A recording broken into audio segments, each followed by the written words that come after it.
Maging masaya ka na lang sa kung anong meron ka. Wag na wag kang maiinggit o magtatanim ng galit sa iba. Tandaan mo, maiksi lang ang buhay. Wag na wag mo nang palulungkutin pa.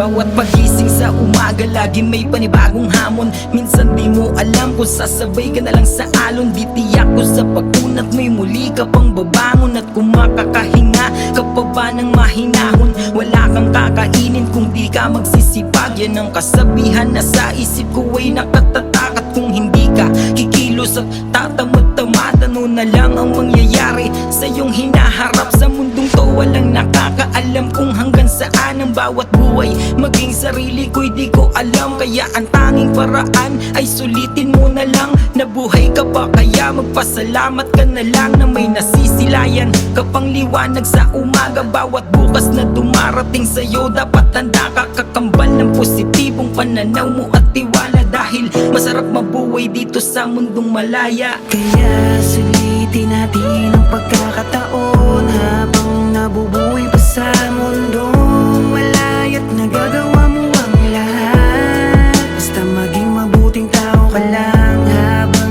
lumilipas ang oras. Kung di ngayon o baka bukas, bawiin na sa atin dahil maikli lang. Sadyang ang buhay ng tao ay napakaiksi. Di mo malaman kung tatagal ka pa ba o hindi. Dahil dito sa mundong ibabaw walang sinuman ang nakakaalam kung sino, kailan at kung saan. Kasi sabi ng iba, pag oras mo na dun papunta. Ngunit walang nais na mauna, diba? Kaya kung ako sa'yo, sulitin mo na lang ang buhay mo dito sa mundo. Gumawa ka ng tama't maging mabuti sa kapwa. Huwag manghusga't lawakan lamang ang pangunawa. Di mo alam kung kailan tayo sisingilin. Baka bukas makalawan lang, wala ka na rin. Kaya ang tangi mong gawin ang buhay mo'y pag-aingatan. Alagaan ng sarili mo't huwag mong pabayaan. Dahil ang buhay natin ay hiram lang sa taas. Huwag mo nang antayin na pagsisihan mo pa ang lahat.